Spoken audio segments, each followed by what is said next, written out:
The odds of dying as an aircraft passenger in the US is almost too small to calculate. However, if you do die in a plane crash, it will likely happen during the first 3 minutes or last 8 minutes of flight. The takeoff and descent make up just 2% of the entire flight, but accounts for 13% of all fatal accidents. Landings are about 4% of the average flight, but are responsible for 48% of fatal accidents. This is because takeoffs last just 30 to 35 seconds. If a problem arises, the pilot has almost no time to decide what to do. This significantly increases the chances of a dangerous error taking place, and the same can be said for the landing phase.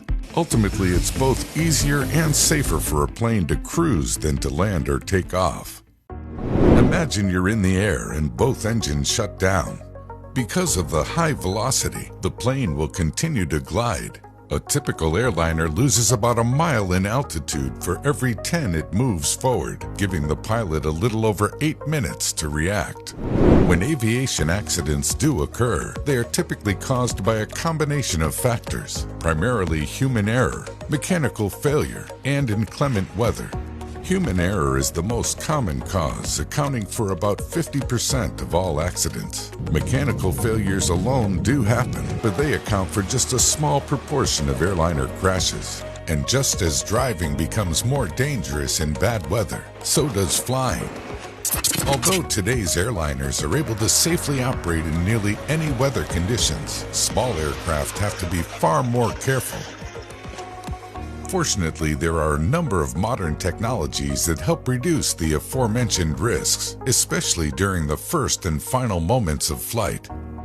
One critical piece is the instrument landing system, which helps guide pilots during periods of poor visibility. It effectively creates a cone of radio signals that help pilots remain within a safe glide path corridor, even if visibility is poor. For dangerous or short runways, airports often install an engineered materials arrestor system.